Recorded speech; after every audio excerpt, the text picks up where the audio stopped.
Hello, Symue, your friendly owl here. We're going to look at some chess today.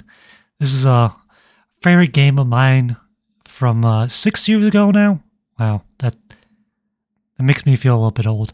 But anyways, I really like this game, even though there's a lot of issues with it. There's a lot of bad moves, but it features a sacrifice inside this game and some calculation that happened that it's like 12 moves in the future. It's pretty damn solid, even with computer-backed analysis. There's some stuff that I missed, obviously, because I was 1638 at the time, and it's just as difficult, but the game to this day still very much inspires me to play attacking chess, and I'm looking forward to sharing this game with you. Especially because, well, honestly, it shows like how you can come back even if you make like a terrible blunder really, really early, and how like having a game like this is so important for like your trust and development. Honestly, like these games where you can go back and just feel good about even if they're terrible objectively.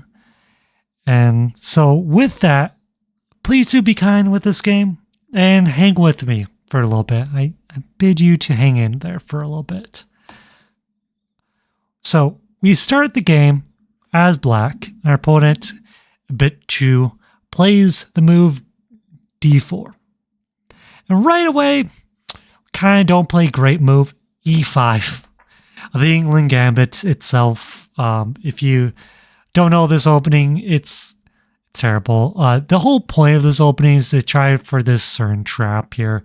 I'm going to just quickly kind of show it. So the idea of it is you play knight c3, they'll play knight f3, defending the pawn. You play here, attacking the pawn. They play the bishop out, defending the pawn. You go for this check here, attacking the king and the bishop and this pawn.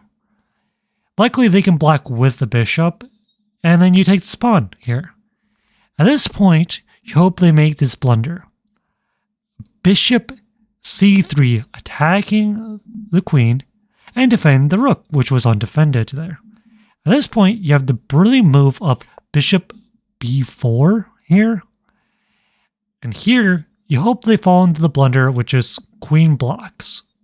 Or queen defends this bishop, and after takes, they play queen takes with the same idea that they're defending their rook, just with the queen this time. This leaves with one good move for black, which is queen c1 checkmate. And that's the reason to play this opening. Pretty much it. I also know a lot of theory of all the lines because this is one of my pet lines I still play today, even though I am in the round 2000s and whatnot, at least on Lee Chest. Just because I like this line. It's a funny, bad line that I just love. But anyways, they didn't go in for any of that. They played bishop f4, and here I played queen e7, hoping for the main line to happen, which with knight f3, so that we can just transpose back into it. But our opponent doesn't do that. They play e3, defending their bishop, just allowing us to take this pawn back. And then they play c3 here. And I feel so disappointed. Like, I'm not getting my attack. I want the trap. I just want my dopamine rush. I don't get it. And I'm just looking at this board. I'm going, it'd be a good move, like knight c4 here, because it attacks this pawn, and like how they defend that, really, So I play this move. And this move, as you can see, has a double question mark here. And if you don't notice why this is a terrible, bad move, and why it's a blunder, I'll tell you. Bishop takes c4 is the move. Just straight up. It's just a straight up blunder of a piece. Nothing to it. You might be wondering, why am I showing you this game? Like, terrible. I just lost a knight for no reason, and like, why are we doing here? Well, we're going to speed it up a little bit here because the game is a little bit nonsense here. I'm just going to develop my pieces as normally as I can. Our opponent's going to be doing stuff too, which eventually allows us some interesting play very late into the game. So from here, I go with c6, trying for d4. They go for knight d2. I would develop the knight and just castle, but luckily for all of us, they didn't do that. They just allowed me to play d5, so I play d5. They moved the bishop back. I kind of agree with it. Maybe the bishop's better here instead of b3, honestly, but it's kind of whatever. I decided to play the bishop to the most active square I can, preparing to long castle in the future potentially, but it's not particularly good. Our opponent kind of does like a nonsense move, a bishop a4. The point of this is to pin this pawn, so this d pawn is not defended. I know that is their reasoning because of the moves they'll play in the future. My response is quite simple. I'm just going to develop my knight. From here, they develop their knight to f3. They choose the d knight. Again, I think they did this because they wanted to open up this queen to this pawn because of this pin here. At this point, I want to get this bishop out, so I decided to just play queen d7 here. Not a particularly good move because my opponent can just play knight e5 here and attack my queen. Here, noticing that if I go back to d8, they can play g4 potentially. I decide to keep my queen on this diagonal and just move back to queen c8. From here, our opponent went with bishop g5, attacking our knight, trying to double our pawns. Here I decided to counterattack. Fortunately, this doesn't stop them from taking our knight, but I wasn't too afraid of them taking the knight. If you're wondering why it doesn't stop, well, this move defends the knight, so if you take here, they could just take with the bishop. So our counterattacking move on this knight doesn't effectively defend against the doubling of the pawns because the bishop defends it by moving backwards. But anyways, I was fine with the fact that I doubled my pawns here. At this point, white doesn't have a good move with the knight other than just to head back to f3. At this point, seeing that this file is open, decide why not put a rook here? They are afraid of this pawn dropping, so they play g3.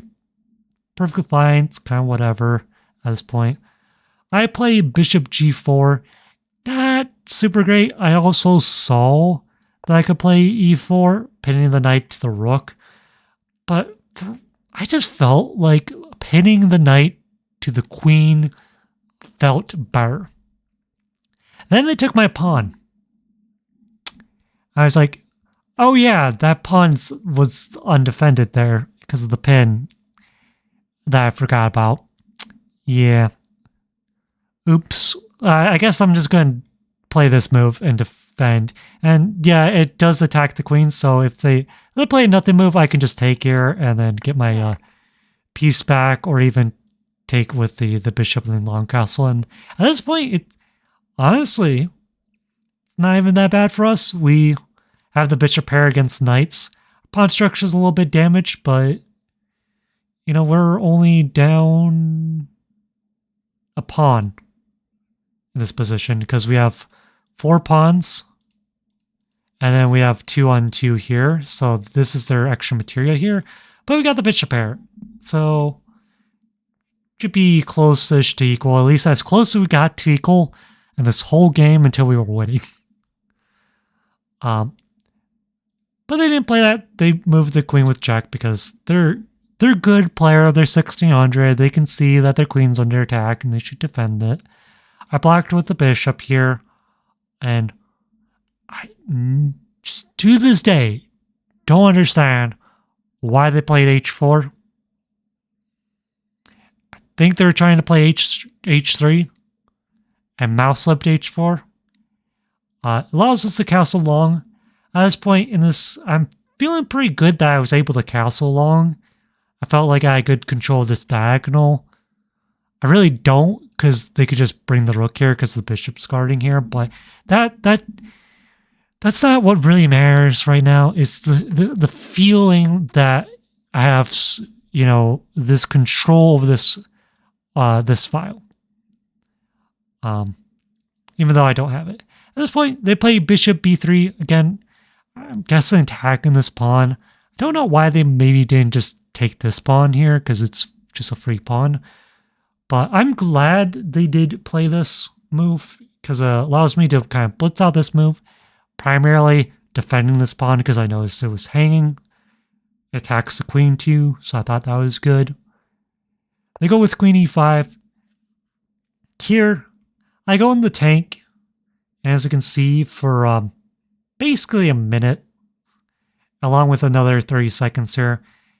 As you can see, our times are about equal. We both have about 2 minutes here. So time pressure's going there. We don't have any increment, so stressful. From here, though, I calculated super deeply. I sacrifice idea. I'm not going to spoil it too much here. But the move that begins this whole calculation is bishop d6 here. I personally thought that the sacrifice idea wasn't really going to happen because they could just play queen d4 and it kind of doesn't let the idea work. But I was like, but they could potentially play here and then it kind of works. Or maybe they play here, their queen's offsides, and their king might be in danger here. You might be wondering, how could the king be in danger here? Well, here I continued the calculation from this position, saw that I could take this bishop. The bishop can take this knight. Knights are bishops. Fun fact. I'll make that mistake many times. I always do it. Knights and bishops are confusing, okay?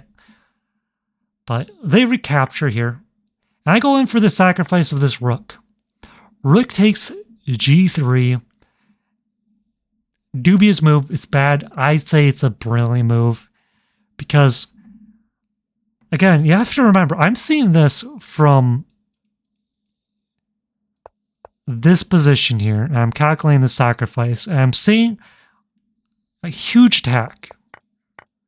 And this attack happens if they take. Personally, I was most afraid of just castles, because I realized even if I take this knight here and win this knight, it's not a good position.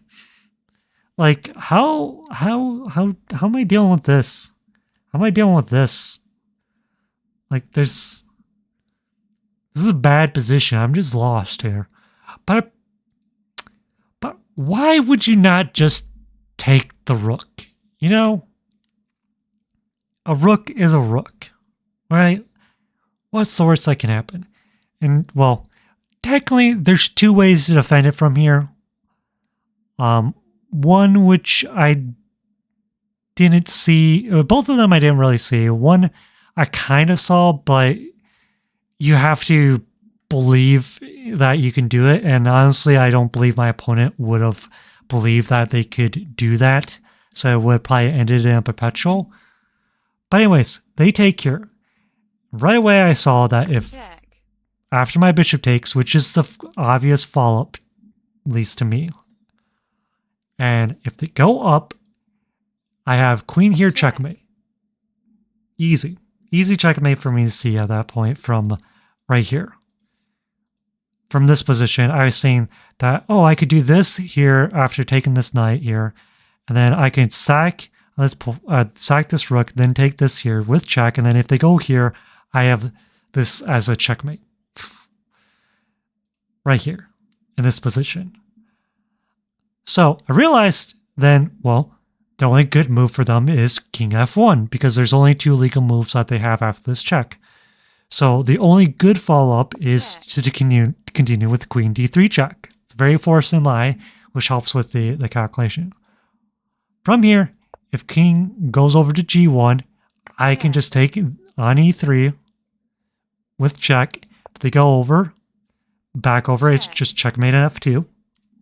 Nice, easy one to see. And if they go forwards, I have queen f2 check. And if you go here, king h3, I have queen takes f3 and unstoppable mate. White can't stop mate, though white can by sacking here, which I saw. If white decides to sacrifice the queen here, they survive. For me to mate them with the queen and the rook. At the time, I remember the computer, Stockfish 6 years ago, it didn't see this as a mate, or didn't see up to mate. It just said it was like plus 52 or 58. This is just a forced checkmate. White skin checkmated. Black has ways to just demolish the king into a mating net and win. You could be wondering what do they do if they just play this move. Well, you just move the bishop anywhere. The king moves and you just go queen g3 and it's always mate. Even if you go this way, if they go up there, this is mate also on g3. Nice, easy. And the most tricky one for me to see was also that the rook could attack the queen, but in this case, you block the capture with this bishop. After they move the king, you have king over with g3 with check. The king goes over here and then mate. Again, I'm seeing all this from this position here. This whole crazy line like this, and it's so fun. These lines like this. So we conclude that this move is bad, and so the only move is to move the king up. From here, we have queen check here. If the king moves backwards to g1, it's easy checkmate and 1 on f2. If the king goes here, we just take this knight, and this might look like a familiar position, because it's basically the previous position we just analyzed, except for white has this pawn. Unstoppable checkmate, like we just eventually can checkmate the king in multiple different ways, no matter what white does. I do believe in this case, this sacrifice here of the queen does actually last a little bit longer. With the ability to survive because of this pawn. Not much more, but it... No, not at all, in fact, because it just mates really fast. But I think maybe there's some other trick here that survives longer. But anyways, it doesn't matter that much. And if you're curious too, if like maybe you could just move the king. Well, you can't move the king because if you go king here, there's this mate, which I saw. Because one of my first things was like, if this check happens, can I just ignore it? Well, I can't, because if I go b8, there's mate. And if I go here, I saw that then the queen can come in with check here. And then I have to go up here, lose the rook. But then I realized, I have this block check. Isn't that cool? With checkmate. This block with checkmate. And again, I'm seeing this way back here in these two positions that I have this attack here. And it's just crazy how far I saw. But anyways, I knew that the obvious move that I have to calculate is what happens if king takes. Well, the rook check on g8 is kind of the only good follow-up here. From here, I saw a couple different continuations. First off, I saw king h3.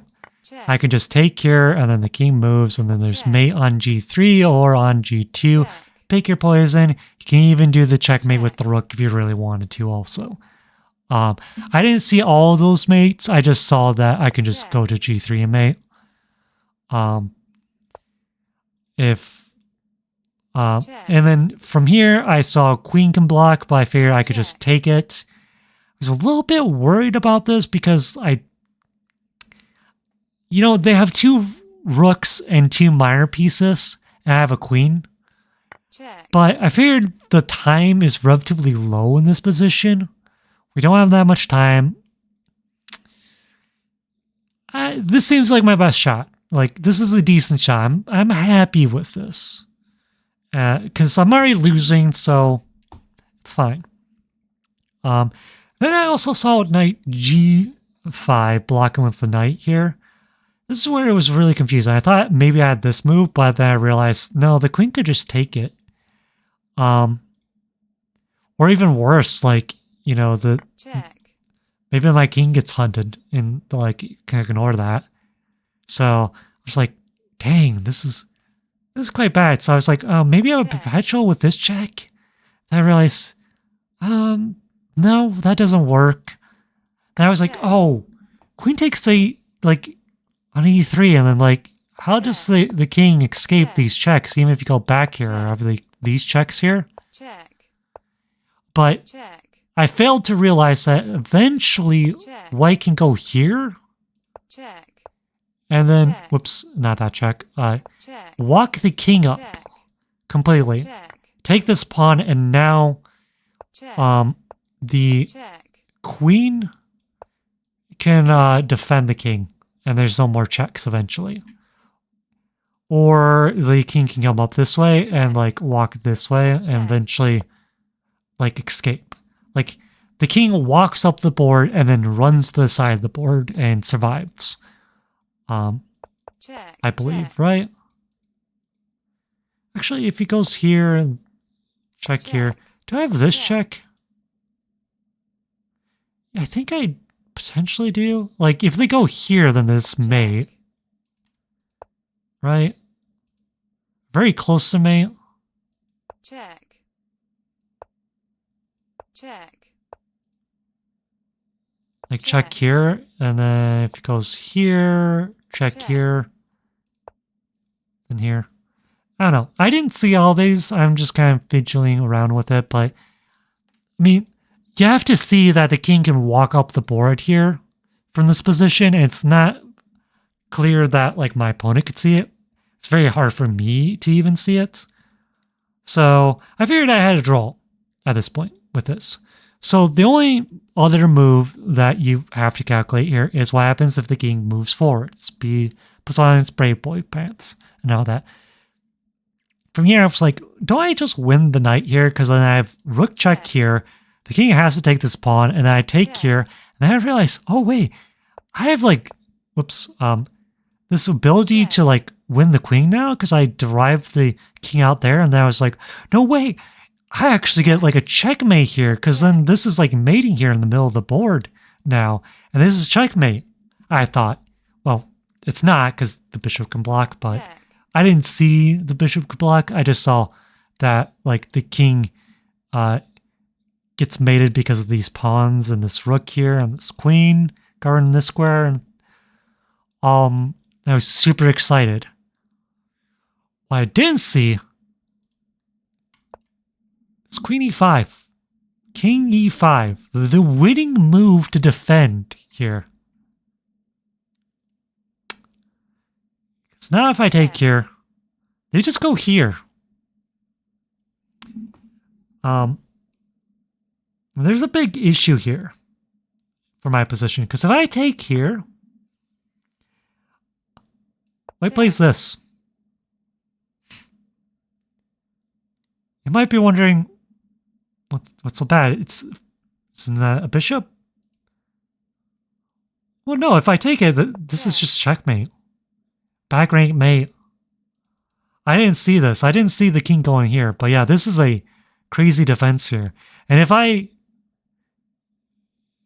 like if you go Check. with this check here, it just night block. If you just decide to like, Check. oh, I need to sack this rook, well then now you just take with the queen here, and there's nothing here. Check. This happens, you just block here, and then if this happens, you could just move the king out here, and Check. the king's just safe. It has enough defense here. Just perfectly fine. Just walks completely up the board and defends itself. But luckily for me, Check. the game ended with the king taking here. I Check. play queen takes f3 with check. They go with this. Check. e4 happens. And Check. this checkmate that I showed Check. does in fact happen. It ends the Check. game. With me winning with 10 seconds on the clock. Heart pounding like crazy. And just, wow. Big brain. I saw like 12 moves into the future. Like, how the hell did I see this combination like this? And Check. just feeling good. And that's really what this game is all about to me, is amazing game where I did something that I think is very cool, even though it doesn't work. And learning that it doesn't work because the king literally can Check. walk Check. Check. completely Check. up this Check. board. And as long as you don't take this pawn, you win. Because you just walk your king up here and you're throwing mates with this king. This king that was wide open, huge problem for white for this whole game, now becomes a critical key attacking piece to my black king. And that this stupid check here is so devastating to my position. Even though it just gives up a full piece for that. Not even taking the pawn. You don't want to take the pawn. You want to give the check because it's more forcing. And it's just so crazy to see the computer find that move. Because I didn't see the defense idea of that check. I saw it vaguely here inside these lines. Because I was like looking for desperados. Check. But obviously I didn't see it inside the main line here. Check. Check. Because I didn't see this move, king e5. I saw king takes here, which wins with forced checkmate. But yeah, that is one of my favorite games. It inspires me because of the fact that I was able to see so far in the future and then have it actually happen on board and feel like a freaking boss as I proceed to drive their king Check. all the way up the board, win their check, queen, check, mate them Check. like crazy. I'm only just sad that I didn't play Check. b6 mate. Because I would have been just perfect ending to this game, but I didn't do that. But other than that, I love this game. And from here, I hope you found some fun with this game too. And hopefully this inspires you to play some chess and enjoy it. Because honestly, we're all just monkeys playing terrible chess until we play something good. And even when we play something terrible and think it's good, it still works sometimes. And you have these cool games like this where you can feel good about yourself and big brained, even though it doesn't work because the computer always finds like the defenses, but it's hard to see those. And hopefully we'll have some more games. I've been getting back into chess with classical, trying to push my in real world rating, which is currently like the 1550s. It's not too bad, but it definitely could be a lot higher. I just need to get more classical games in, get to some tournaments and do the tournament grinds and all that, which I will be able to do some more because I have a better job and all that. But what you can expect in the future via chess videos is, well, the road to 2000, basically, where I'm going to be showing my classical games that I've played. I have 2 games I do want to share, so those ones will be coming up. And also doing some arenas up here on YouTube, exclusive YouTube contents that will be nice and chill and be like Chess Network's arena videos, which I absolutely love. They'll be rapid and just like rapid chess to fall asleep to. So just nice chill vibe ones, or just analyze or watch and enjoy. I look forward to making those and all the future chess videos because this game is my favorite game, the love of my life, and I hope that I die playing chess. I hope I get old and my doctors say, you shouldn't be playing chess anymore. It's not good for your chest. It's too stressful. And I go, screw you. I'm playing. And die like tall playing chess. In the hospital on my deathbed, just go like, no, I'm playing. Screw you. Because I'd rather die than have to stop playing chess. Anyways, I'm rambling at this point. I hope you enjoyed it. Like, comment, subscribe, all that YouTube nonsense. If you want, you can join us over at Twitch. We do some live streams of various other games and stuff. And just have fun, chill vibes like this video. And with that, as I always do at the end of all my streams and videos now, I bid you a bye-byes.